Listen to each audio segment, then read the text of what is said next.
Hi guys, आज हम पढ़ने वाले हैं जंप्स इन लूप्स के बारे में।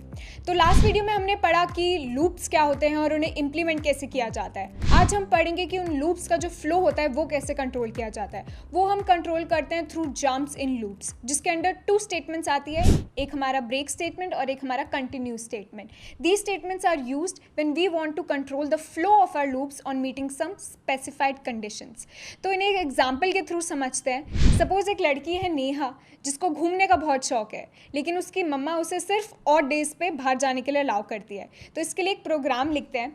सबसे पहले तो हम एक फॉर लूप लगा लेंगे, ठीक है, which will loop from date is equal to 1 to date is equal to 30, ठीक है। उसके बाद हम क्या करेंगे कि जिस दिन भी जा सकती है बाहर उस दिन हम प्रिंट कर सकते हैं कि you can go out today. यहाँ पे हम इसको वेरिएबल को इनिशियलाइज कर देते हैं and we'll see out go out today, ठीक है। तो अब हमें ये कंडीशन लगानी है कि जिस दिन भी इवन डे है उस दिन ये प्रिंट ना हो, मतलब कि वो स्किप हो जाए। तो ये स्किप करने के लिए हम यूज़ करते हैं कंटिन्यू स्टेटमेंट की। Continue statement is use to skip to the next iteration of the loop, ठीक है। तो इसमें हम एक सिंपल इफ कंडीशन लगा देंगे। If date %2 is equal to 0, मतलब कि वो डेट जो है वो एक इवन डेट है, तो हम क्या करेंगे, कंटिन्यू। तो इससे क्या होगा कि कंटिन्यू हिट होते ही जो हमारे लूप में नेक्स्ट स्टेटमेंट है वो एग्जीक्यूट नहीं होगी। We will move to the next, we will skip to the next iteration of that loop, ठीक है। अब एक और चीज़ है कि नेहा को हर मंथ कुछ पॉकेट मनी मिलती है एंड वो पॉकेट मनी वो हर रोज़ जब भी बाहर जाती है वो कुछ स्पेंड कर देती है। तो जब वो पॉकेट मनी ख़त्म हो जाएगी तो साफ सी बात है वो बाहर नहीं जा पाएगी। तो सबसे पहले इसको इम्प्लीमेंट करने के लिए एक वेरिएबल लेते हैं हम, pocket money, and suppose Neha को 3000 पॉकेट मनी मिलती है हर मंथ, ठीक है। तो जब भी नेहा बाहर जाएगी उसकी जो पॉकेट मनी है उसमें से हम डिडक्ट कर देंगे 300 रुपीज़, ठीक है। तो अब हमें क्या करना है कि जिस दिन भी नेहा की पॉकेट मनी 0 हो गई, मतलब ख़त्म हो गई, तो उस दिन हमें ये लूप ख़त्म करना है, टर्मिनेट करना है। तो इसके लिए हम यूज़ करेंगे break statement. Break statement is use to terminate a loop, ठीक है। तो यहाँ पे हम एक और इफ़ कंडीशन लगा देंगे कि if pocket money equal to 0, तो हम वहाँ पे क्या करेंगे, ब्रेक।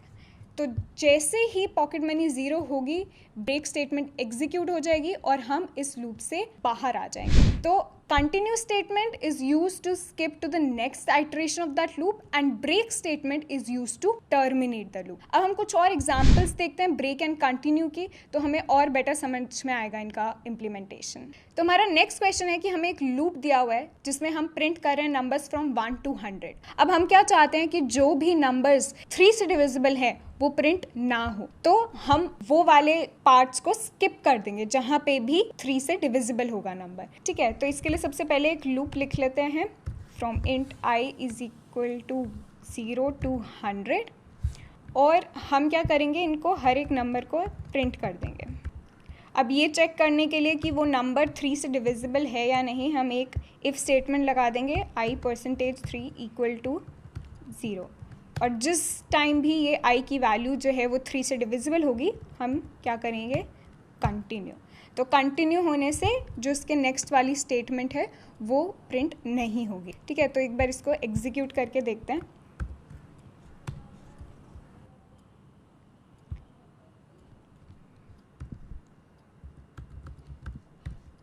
तो अगर आप यहाँ पे आउटपुट देखोगे तो यहाँ पे जो भी नंबर्स 3 से डिविजिबल है वो प्रिंट नहीं हो रहा है, क्योंकि जब भी i%3 इक्वल टू 0 होता है तो वहाँ पे it skips to the next iteration of the loop.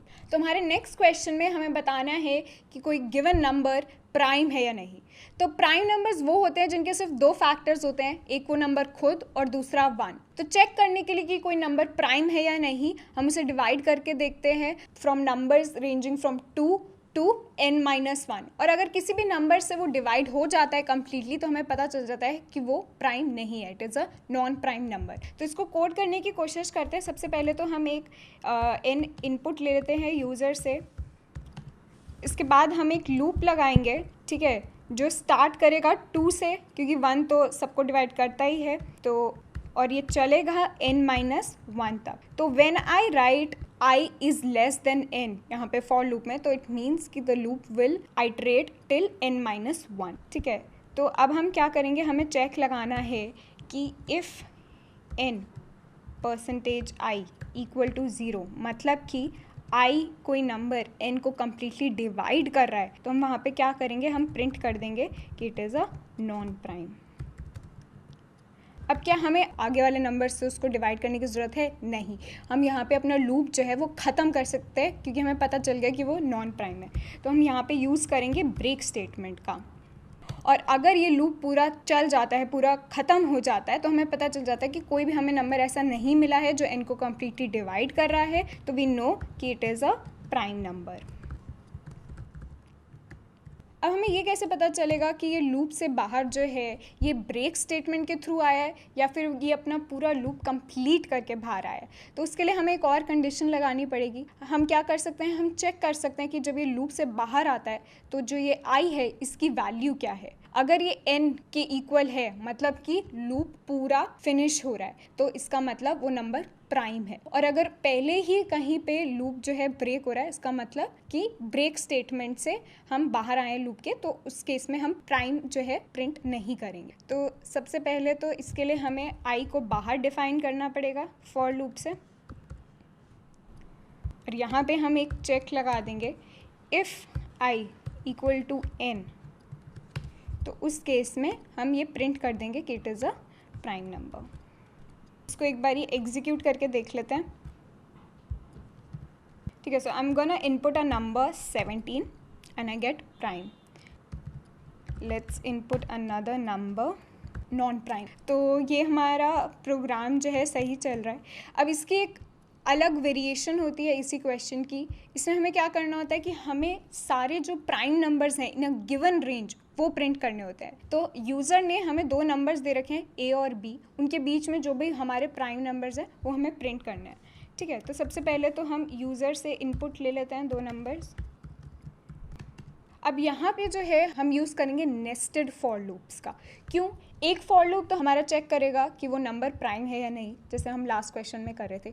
दूसरा फॉर लूप जो होगा वो चलेगा from all numbers a to b, ठीक है। तो बाहर वाला लूप करेगा a टू b, और अंदर वाला लूप हर एक नंबर के लिए चेक करेगा कि वो प्राइम है या नहीं। तो for is equal to a, और ये चलेगा टिल b।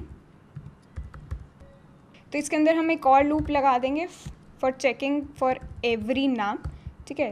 तो ये लूप चलेगा i इज इक्वल टू 2 से i इज़ लेस देन नम तक।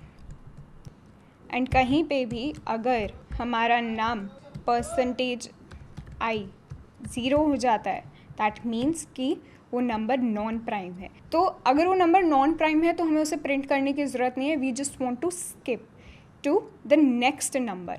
तो हमें उसके लिए क्या करना पड़ेगा, ये जो फॉर लूप है हमें उससे बाहर आना पड़ेगा, तभी हम नेक्स्ट नंबर पे जा पाएंगे। तो उसके लिए हम ब्रेक स्टेटमेंट का यूज़ करेंगे। ब्रेक स्टेटमेंट से जो ये अंदर वाला जो फॉर लूप है इससे हम बाहर आ जाएंगे, but we will still be inside the outer for loop, ठीक है। तो अब यहाँ पे again how do we know कि ब्रेक स्टेटमेंट से हम बाहर आ रहे हैं या फिर पूरा लूप कंप्लीट करके हम बाहर आ रहे हैं? तो लास्ट क्वेश्चन की तरह हम यहाँ पे कंडीशन लगा देंगे, ठीक है, कि i अगर नम के इक्वल है तो हम उस नंबर को प्रिंट कर देंगे, क्योंकि अगर पूरा लूप कंप्लीट हो रहा है अंदर वाला तो उसका मतलब क्या हुआ कि वो नंबर प्राइम है। अब यहाँ पे हमें अगेन यहाँ पे जो है हमें i को बाहर इनिशियलाइज करना पड़ेगा, ठीक है, और ये हमारा लूप हो गया। तो इसको एक बारी प्रिंट करके देख लेते हैं। So let's try and print all of the prime numbers between 10 and 20 and we get the result, ठीक है। तो ये कुछ प्रोग्राम्स हो गए जिससे शायद आपको बेटर समझ में आएगा कि ब्रेक और कंटिन्यू कहाँ यूज़ होते हैं और क्यों यूज़ होते हैं। See you in next video. Thank you.